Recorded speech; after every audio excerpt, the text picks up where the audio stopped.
அஸ்ஸலாமு அலைக்கும் வரஹ்மத்துல்லாஹி வபரகாத்துஹு.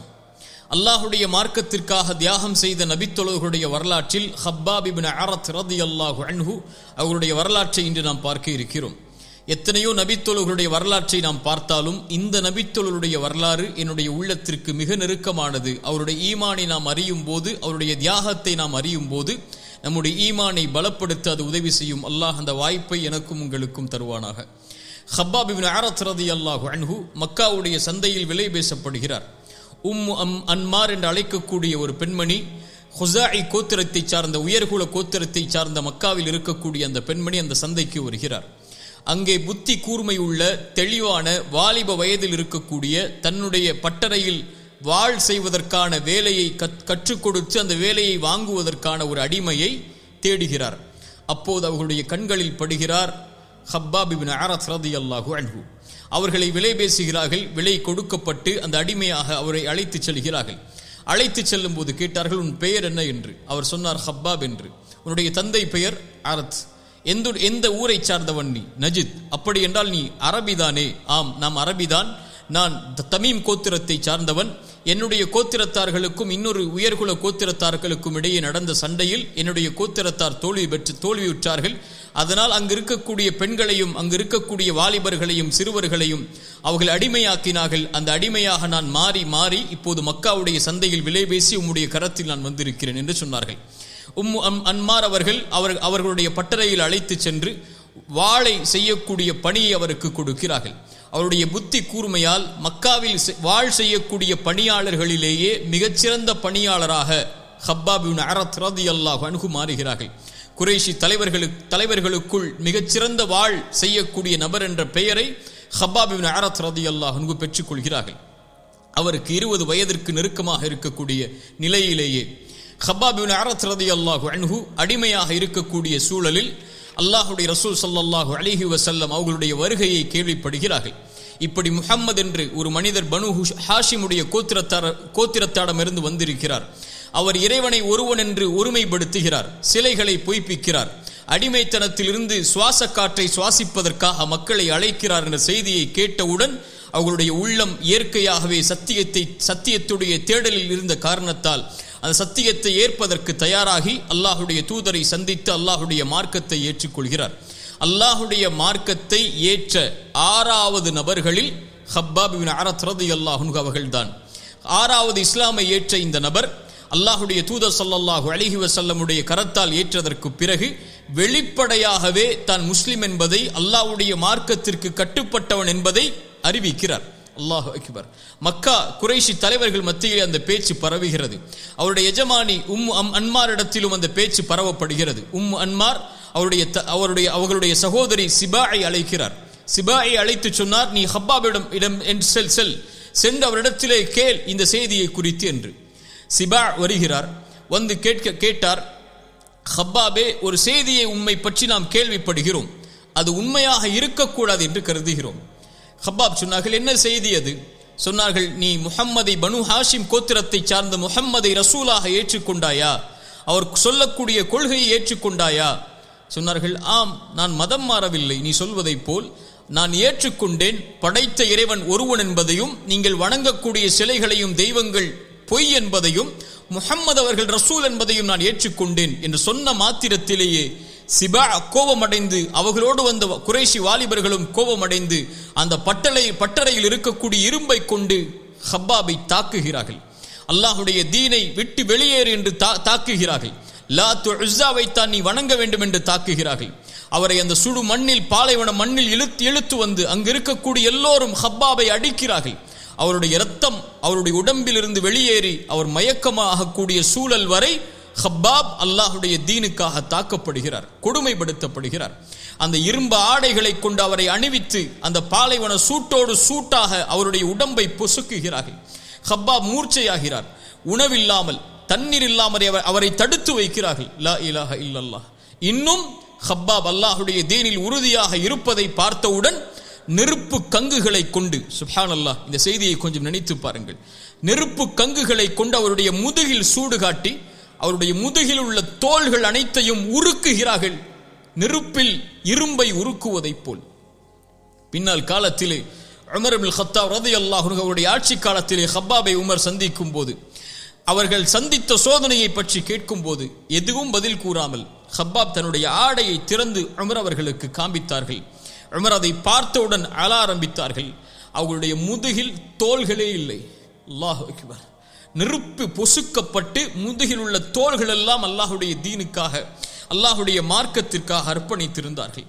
ஹப்பாப் கொடுமைப்படுத்தப்படுகிறார். அவருடைய எல்லாம் தடுக்கப்படுகிறது. ஆஸ் இப்னு வாயில் என்று அழைக்கக்கூடிய ஒரு அரபியிடத்தில் செல்லுகிறார்கள். அவர்கள் ஹப்பாபிடம் இருந்து கடன் வாங்கி இருந்தார்கள். ஆஸ் இப்னு வாயிலை பார்த்து கேட்டார்கள், எனக்கு கொடுக்க வேண்டிய கடனை கொடு. அவர் சொன்னார், நீ முஹம்மதை பொய்ப்பித்து விடு, நான் உன்னுடைய கடனை கொடுக்கிறேன். ஹப்பாப் சொன்னார்கள் ரலியல்லாஹு அன்ஹு, அவருடைய ஈமானிய உறுதியை பாருங்கள். நீ மரணித்து மறுபடியும் உயிர் கொடுத்து எழுப்பப்பட்டாலும் நான் முஹம்மதை ஒருபோதும் பொய்ப்பிக்க மாட்டேன். அப்படியா? அப்படி என்றால் நான் மரணித்து எனக்கு உயிர் கொடுத்து எழுப்பப்பட்டு எனக்கு அப்போது செல்வம் உருவாகும், அப்போது குழந்தைகள் உருவாகும், அப்போது உன்னுடைய கடனை தீர்க்கிறேன், இப்போது சென்று விடு என்று சொல்லிவிடுகிறார்கள். அல்லாஹ் ரப்புல் ஆலமீன் சூரா மரியமுடைய 77வது வசனம் முதல் இறக்குகிறான். காஃபிர் அந்த இறை மறுப்பாளர்களை நபியே நீங்கள் பார்த்தீரா? இப்படி அவர்களுக்கு குழந்தை கொடுக்கப்பட்டால், இப்படி அவர்களுக்கு செல்வம் கொடுக்கப்பட்டால் இதை செய்வோம் என்கிறார்கள். இவர்களுக்கு என்ன மறைவான ஞானம் இருக்கிறதா என்று அல்லாஹ் ஹப்பாப் ரலியல்லாஹு அன்ஹு அவருடைய அந்த செய்தியை குறித்து வசனம் இறக்குகிறான். அல்லாஹு அக்பர். அல்லாஹ்வால் அங்கீகரிக்கப்பட்ட நபித்தோழர், அல்லாஹுடைய ரசூல் ஸல்லல்லாஹு அலைஹி வஸல்லம் அவர்களால் விருப்பத்தோடு ஏற்றுக்கொள்ளப்பட்ட நபித்தோழர் அபூபக்கர் சித்திக் ரலியல்லாஹு அன்ஹு. அல்லாஹு அக்பர். அந்த செல்வந்தவருடைய தியாகத்தை பாருங்கள். பிலாலை விடுதலை செய்தார்கள்.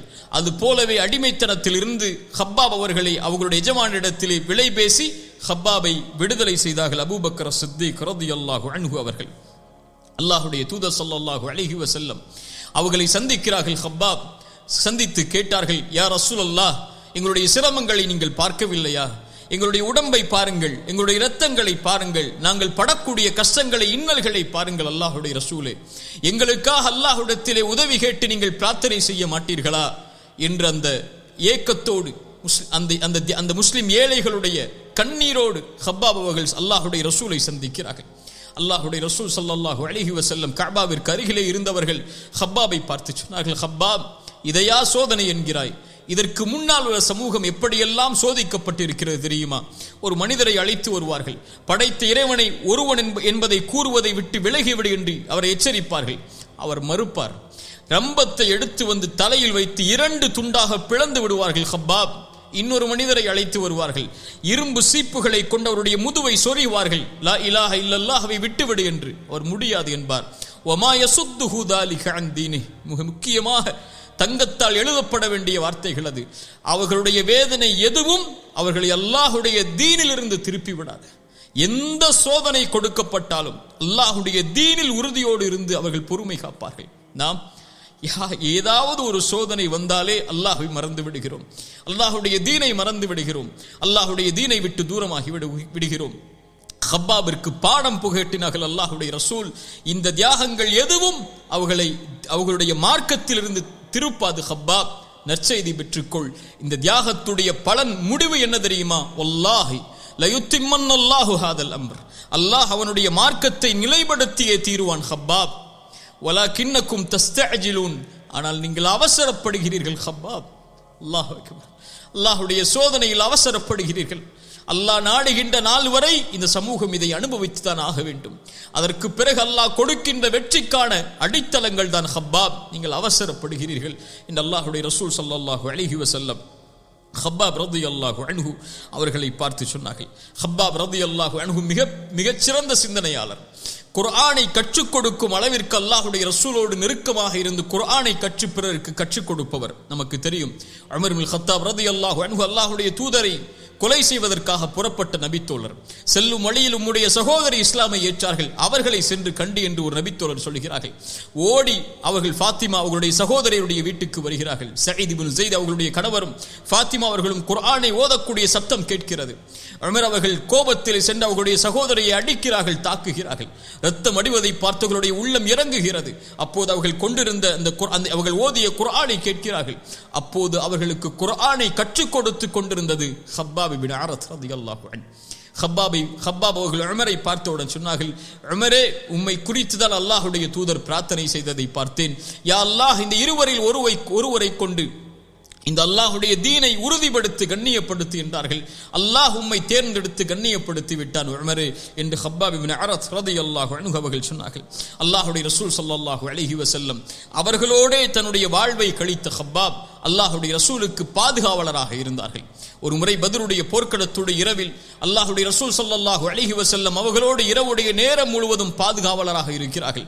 அல்லாஹுடைய தூதரோடு இரவு தொழுகையை தொழுது ஃபஜ்ரை தொழுததற்கு பிறகு அல்லாஹுடைய ரசூலை சந்தித்து ஹப்பாப் கேட்டார்கள் ரலியல்லாஹு அன்ஹு, யா ரசூலல்லாஹ், இன்று உங்களுடைய தொழுகை என்னை ஆச்சரியப்படுத்தியது. இது போல் நீங்கள் தொழுததை நான் பார்க்கவில்லை. அது பயமும் ஆதரவும் கலந்திருந்தது. அல்லாஹுடைய தூதரே, என்ன நேர்ந்தது என்று கேட்டார்கள். ஹப்பாப் ரலியல்லாஹு அன்ஹு அல்லாஹுடைய ரசூல் ஸல்லல்லாஹு அலைஹி வஸல்லம் இடத்தில் இந்த கேள்வியை கேட்டவுடன் அல்லாஹுடைய ரசூல் ஸல்லல்லாஹு அலைஹி வஸல்லம் சொன்னார்கள், ஹப்பாபே, ஆம், 3 அல்லாஹ்விடத்திலே கேட்டேன். அல்லாஹ் 2 ஏற்றுக்கொண்டான், 1 அல்லாஹ் மறுத்து விட்டான். ஹப்பாப், அது என்னை பயமுறுத்துகிறது, என்னை ஆதரவில் வைக்கிறது என்று சொன்னார்கள். என்ன 3 தெரியுமா? 1, என்னுடைய சமூகம் முன்னால் உள்ள சமூகங்கள் அழிந்தது போல் இயற்கை சீற்றங்களால் அழியக்கூடாது என்பதை போல். 2வது, அல்லாஹ் எதிரிகளை கொண்டு நம்முடைய சமூகத்தை முழுவதுமாக வீழ்த்திவிடக் கூடாது என்று அல்லாஹ் இந்த 2ஐயும் ஏற்றுக்கொண்டான்.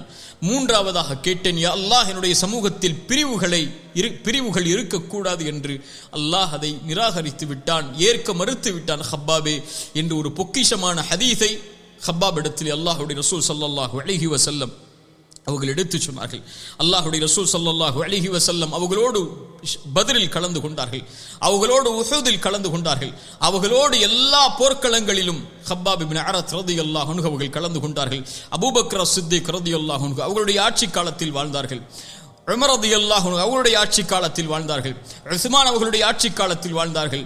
அலி இப்னு அபி தாலிப் ரலியல்லாஹு அன்ஹு அவர்களுடைய ஆட்சி காலத்திலும் 4 கலீஃபாக்களுடைய ஆட்சி காலத்திலும் அல்லாஹுடைய ரசூலுடைய ஈமானிய முதலாவது ஏற்றதிலிருந்து அதுவரை ஈமானிய உறுதியோடு ஹப்பாப் ரலியல்லாஹு அன்ஹு அவர்கள் வாழ்ந்தார்கள். தன்னுடைய கடைசி காலத்தை ஹப்பாப் இப்னு அரத் ரலியல்லாஹு அன்ஹு கூஃபாவிலே கழித்தார்கள்.